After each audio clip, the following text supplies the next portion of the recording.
Selamat malam.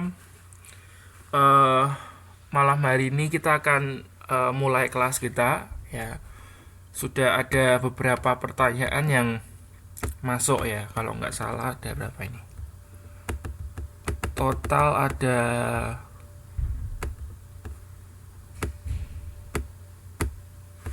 7 pertanyaan ya. Dari 7 ini sebetulnya gabungan dari beberapa pertanyaan ya. Ada beberapa pertanyaan yang sama. Oke, yang intinya sama, jadi saya gabungkan. Total ada 7 pertanyaan ya. Nah, 7 pertanyaan ini dari modul 1 sampai modul 3. Silakan sambil dibuka ya PowerPoint-nya yang saya kasih itu. Jadi supaya Anda bisa melihat juga.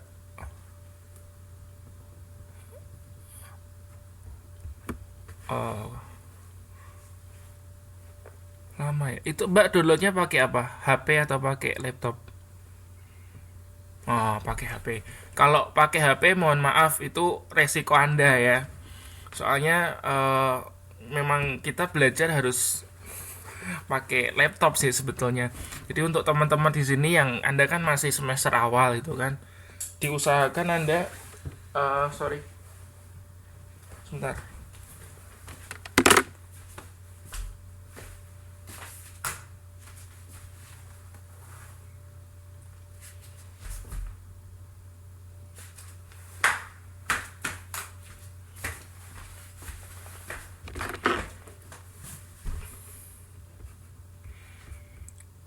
Ya, halo.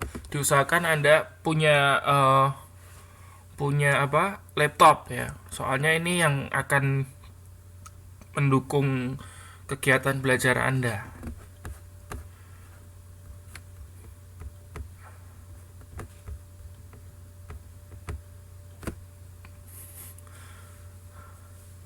Ya, oke. Nah, oke, saya lanjutkan pertanyaan nomor 1. Ini pertanyaan dari Mbak Ratmi ya. Nah, sebetulnya ini pertanyaan untuk modul 11 dan 12, tapi nggak apa-apa deh. Dijawab dulu supaya nanti nggak ngutang ya. Saya jawab aja dulu. Pertanyaannya, positive degree of adjective maksudnya apa? Deskripsinya itu apa? Ya, oke. Nah, ini saya sudah. Mbak, Mbak, tolong di mute aja Mbak suaranya Mbak. Jadi biar suara saya aja yang kedengaran. Ya, nanti takutnya mengganggu yang lain. Mbak Saripah ya. Ya, mohon di mute aja. Oke, thank you. Ya, jadi mengenai positive degree, jadi itu salah satu dari 3 bentuk degree of comparison. Jadi degree of comparison itu adalah cara ngebandingin ya. Ya, cara membandingkan sesuatu. Nah, ini ada 3 macam. Yaitu positif, ada yang komparatif, ada yang superlatif ya. Nah, yang positif itu bentuknya gampang ya. Jadi itu hanya simple, bentuknya simple, itu seperti adjektif itu sendiri atau adverb itu sendiri. Ya, tinggal nanti rumusnya kita kasih S ya. S bla bla bla bla S gitu kan. Misalnya S smart S, S beautiful S, S bad S, S ugly S. Jadi itu artinya misalnya S smart S itu artinya sama pinternya. Ya, sama pinternya. Misalnya gini, Tuti is as smart as Anti, misalnya gitu ya.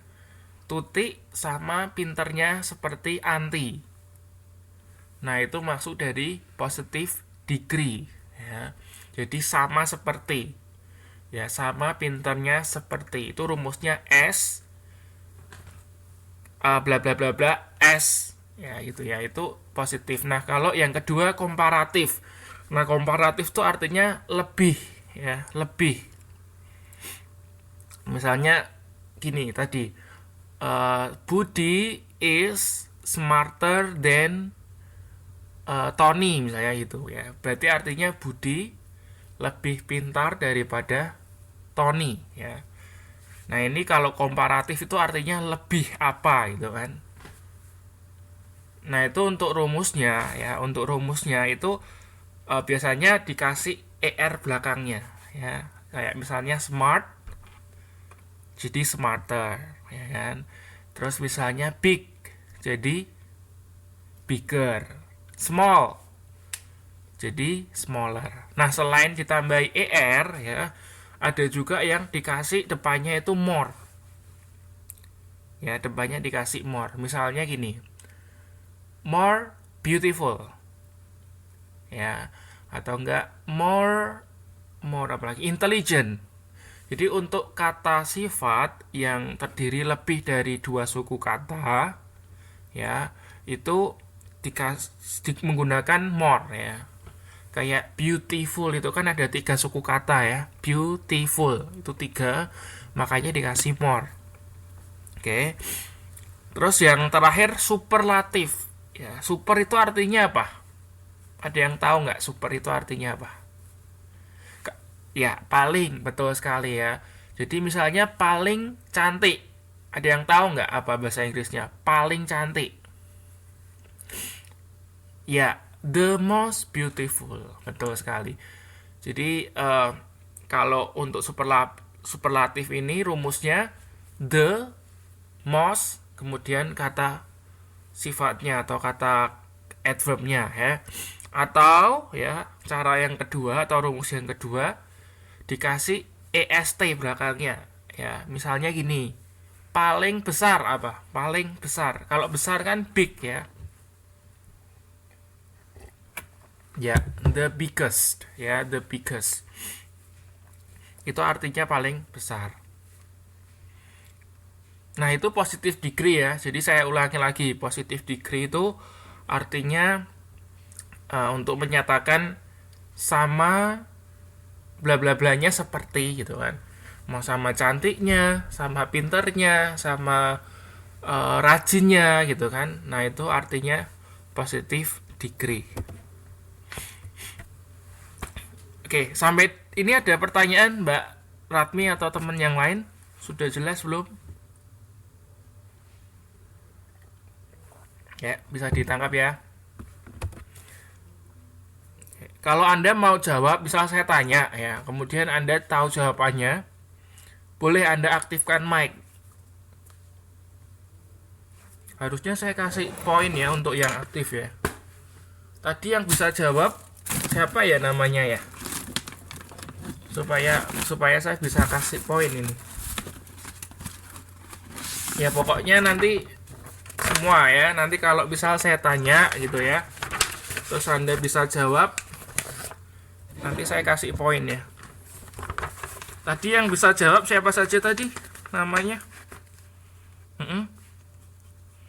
Mbak Niki. Terus siapa lagi tadi yang jawab? Ya, siapa? Mbak Ina. Terus?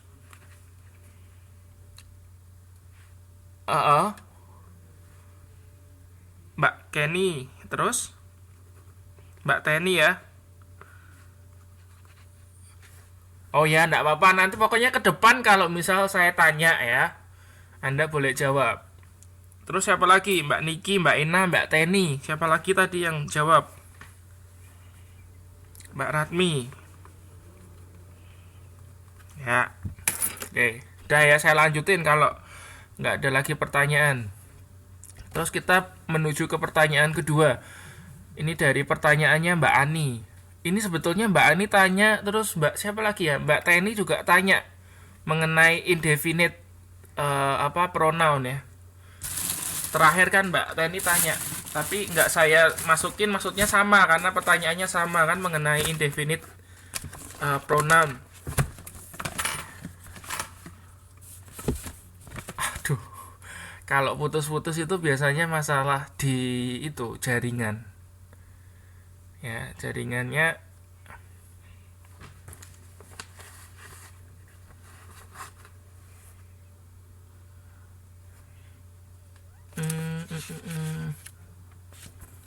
waduh, itu susah itu. Soalnya harusnya makanya saya kan minta Anda kalau buat pertanyaan itu dikasih halamannya gitu kan, makanya supaya nggak susah kan.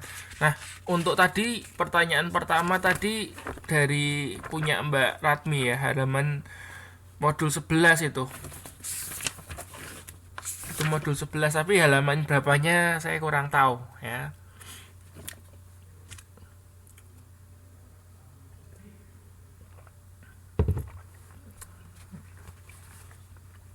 Ya, saya lanjutin pertanyaan kedua.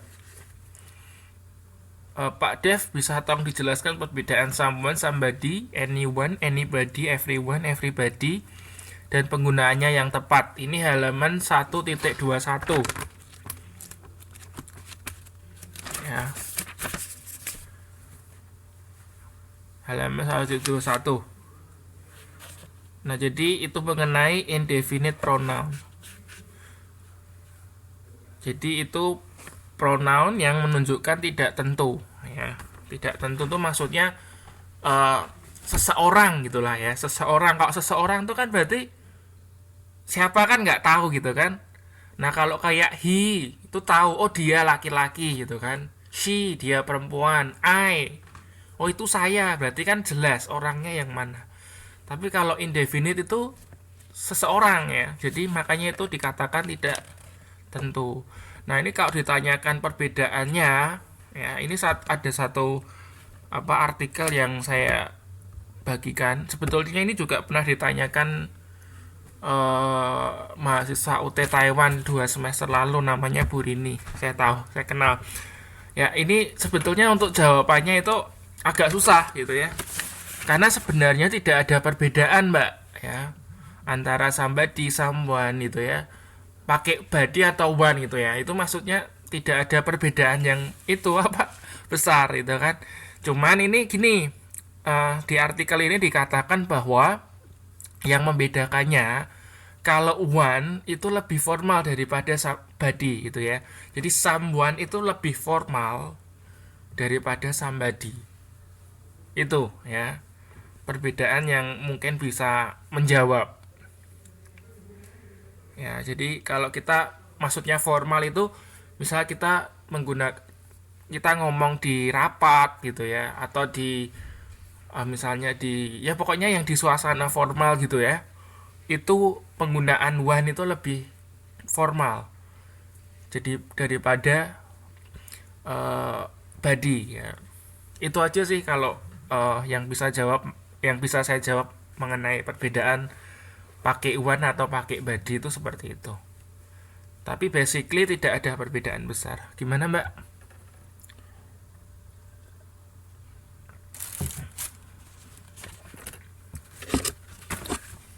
Mm-mm.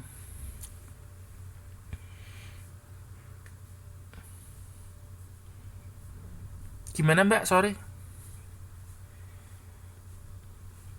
Mm-mm. Mm-mm.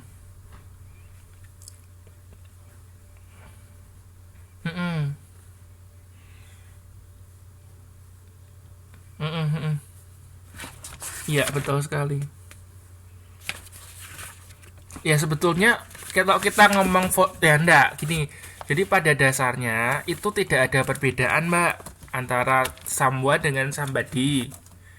Nah, tapi kalau misal kita mau secara spesifik membedakannya gitu ya. Misal nih kita mau ngomong di tempat yang formal, kita sebaiknya pakai someone gitu loh. Tapi basically kita boleh juga pakai somebody. Boleh juga. Tapi kalau kita mau ngomong di tempat formal gitu loh, kita pakai one. Sebetulnya sama aja boleh gitu kan. Terus ada juga saya pernah baca referensi ini. Ya tetap sama, cuman gini.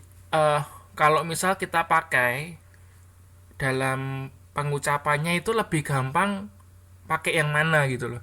Jadi ada sebuah kalimat, terus kalimat itu kita mengucapkannya lebih gampang pakai someone atau somebody gitu. Nah, pakailah yang gampang itu gitu loh.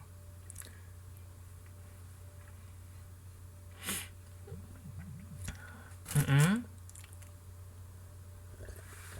Enggak, jadi kalau misalnya formal dan tidak formalnya itu bukan masalah sering atau nggak sering, Mbak, ya. Semuanya juga dipakai dan juga sering gitu kan. Nah, tergantung kalau kita bicara formal nggak formalnya itu tergantung pada saat kapan kita pakainya gitu loh. Betul. Kalau rapat gitu ya, kalau untuk yang formal itu kita pakai yang one lebih baik gitu loh. Nah, itu ini ada juga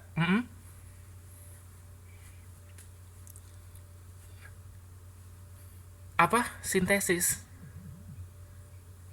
Oh, oh sentence. Sentence. Bukan sintesis, saya nggak ngerti. Nggak, ya, itu bisa menggantikan kok. Ya, ini ada tambahan ini. Ada the Oxford Dictionary ya, itu mengatakan bahwa one dan body itu dapat saling menggantikan. Artinya bisa kapan saja dipakai. Makanya di soal latihan ini, saya pun kalau ngerjain juga masih banyak yang keliru. Yang activity 8 itu, saya pun masih banyak keliru. Gitu ya. Karena kan ini memang pedoman untuk perbedaan one atau body itu kan memang tidak ada pembagian yang jelas gitu loh. Definisinya nggak jelas pembagiannya. Makanya agak susah gitu kan. Tapi nggak apa-apa. Nanti pelan-pelan kita bisa kok pakainya gitu loh.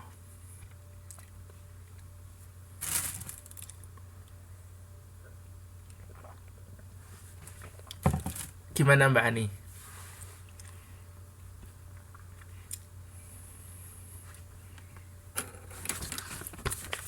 Mm-mm.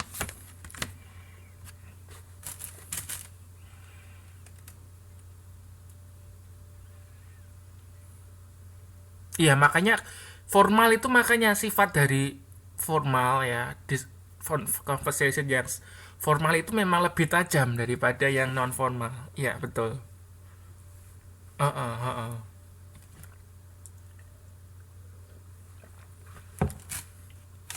Nggak masalah sebetulnya. Heeh. Kok ditanyakan perbedaan secara umum masalah formal dan non formalnya itu.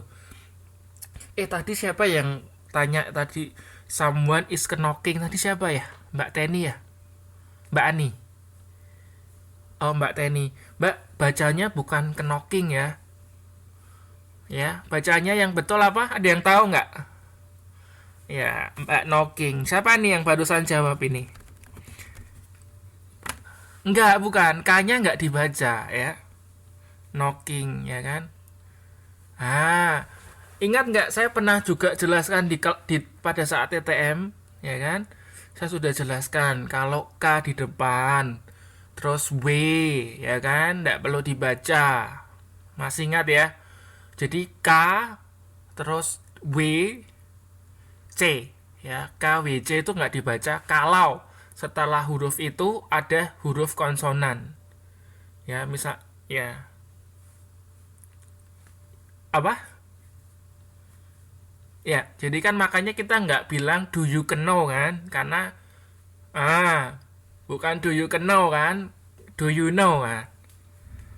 Ah, betul. K-nya jangan dibaca ya. Ingat ya, Mbak. Tadi Mbak Teni ya. Oke, teman-teman yang lain juga.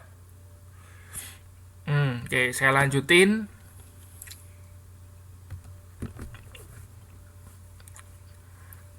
Ah, mungkin punyamu sendiri nih. Lancar ya. Kalau yang putus-putus biasanya koneksinya yang nggak baik. Wifi-nya yang nggak baik.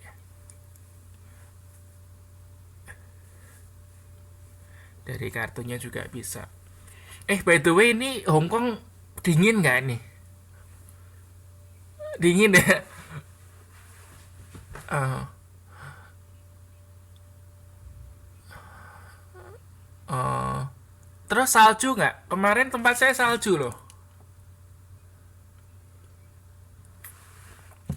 Utara ya itu ya. Taiposan di utara ya.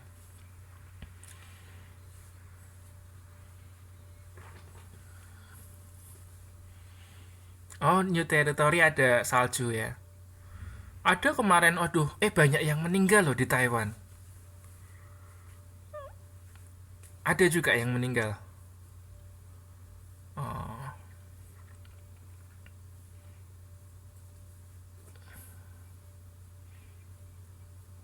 Oh, heater ya. Heaternya nganu ya. Oh, jadi nggak mati kedinginan karena mati kepanasan ya. Payah itu. Ini hari ini sudah panas, apa ada matahari gitu ya, tapi tetap aja dingin. Tetap aja dingin. 10 derajat. Nah, waduh. Ini saya nggak bisa bayangkan yang hidupnya di Eropa gitu ya, Amerika itu kayak apa dinginnya ya. Ya di Korea saya tahu sampai air terjunnya itu jadi beku ya kan. Ya, jadi kalau nanti yang putus-putus mungkin bisa menyimak di YouTube. Nanti kan ini kelasnya saya rekam. Kalau di kelas,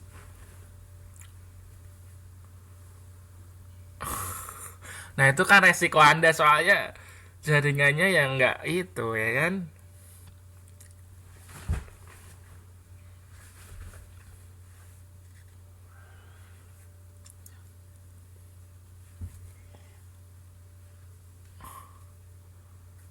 Iya, coba pindah ke sebelah dekat jendela. Heeh.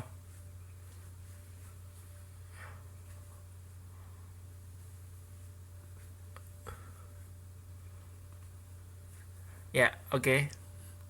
Nah, tadi ya mengenai salju. Jadi mungkin yang sekarang masih kedinginan bisa menghangatkan dengan kelas malam hari ini jadi panas.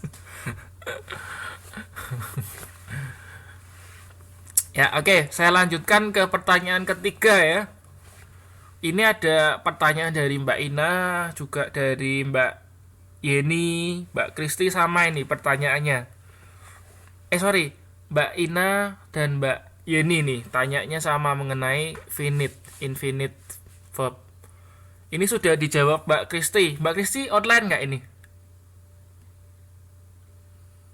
Oh, nggak online ya. Oke, Mbak Kristi sudah menjawab. Boleh dibuka modulnya halaman 2.10. Ya, 2.10 ya. Nah, jadi kata kerja itu kan dibedakan ada beberapa macam kan. Nah, salah satunya ini adalah kata kerja yang finite dan infinite. Nah, kalau ini oke. Saya bacakan ya. Jadi kata kerja itu dapat dikelompokkan menjadi finite dan non-finite. Nah, kalau finite, ini bacanya finite atau finite ya? Oke, sementara ini saya bacanya finite ya. Finite ya benar ya. Finite verb itu adalah suatu bentuk kata kerja yang dipengaruhi tenses. Ya, dipengaruhi tense atau baik present atau past dan agreement dengan subjeknya serta number. Kalau non-finite itu kebalikannya, itu tidak dipengaruhi oleh tenses, subject agreement, dan number agreement. Ya, itu yang non-finite. Nah, maksudnya gini, lebih gampang.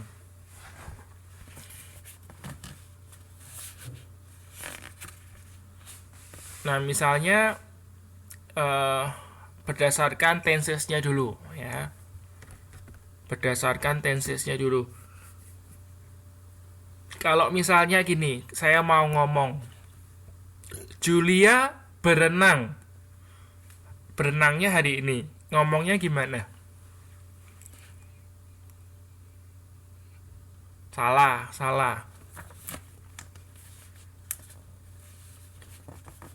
Saya bukan tanya Julia sedang berenang loh. Saya bilangnya Julia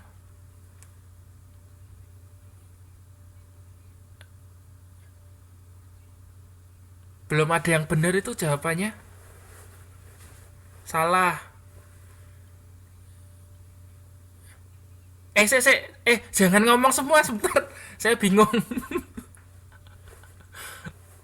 Ya, sebentar. Anda jangan ngomong satu-satu. Kalau ngomong semua saya bingung yang jawab siapa. Ya, satu-satu. Yuk. Satu dulu. Oh, soalnya. Oke, soalnya gini. Julia berenang. Salah.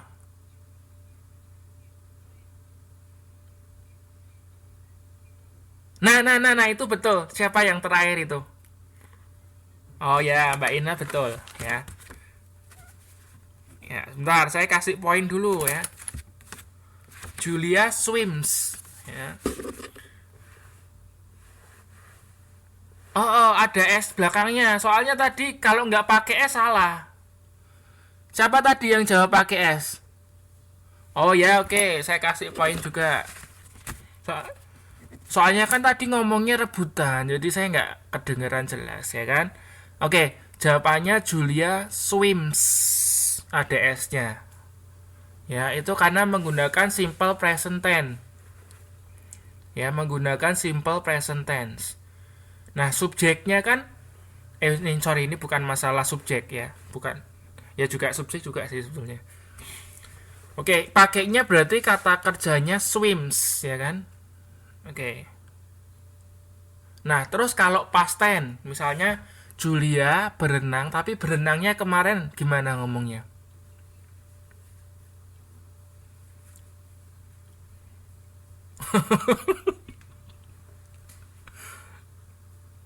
Ya jawabannya ada di, ya ada betul sih ada di PPT.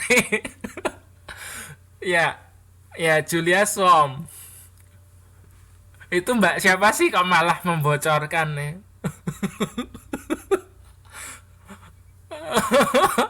Harusnya saya ganti ya soalnya ya. Iya iya iya oke. Ya oke. Intinya saya ya yang dapat poin yang membocorkan tadi siapa?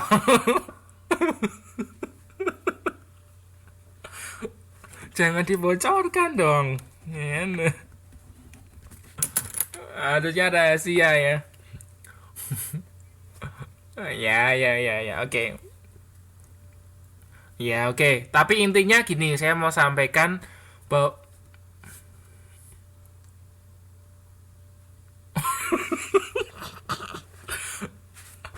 cerita lo kali.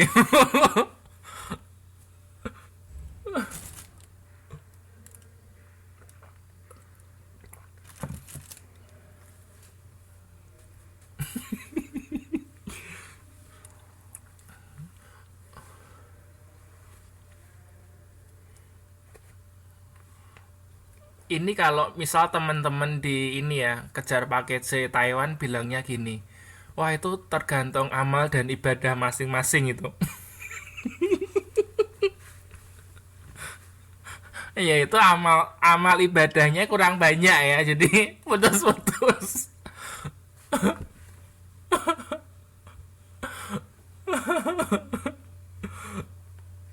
Tapi kalau saya dengar itu jelas loh, saya dengar jelas loh.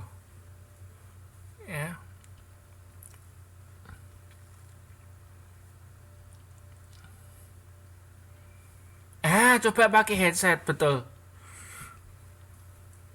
Oh,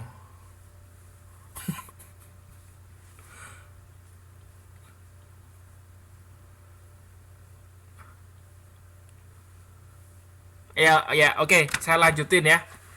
Jadi kalau tenses ya itu berubah. Jadi finite verb itu kan tadi berubahnya mengikuti tensesnya kan. Nah, ini bisa jadi swims, bisa jadi swam ya kan. Bisa jadi swimming juga, boleh kan? Julia is swimming juga boleh ya. Ya, jadi ini berubah ya. Kata kerjanya berubah-ubah mengikuti tensesnya. Ya, terus yang kedua mengikuti subjeknya atau personnya. Jadi kalau misalnya subjeknya I, jadinya I swim gitu kan. Saya berenang. I swim nggak boleh I swims gitu nggak boleh. Ya I swim. Nah, terus kalau apa subjeknya ini bukan second ini. Ini tetap first tapi tunggal ya.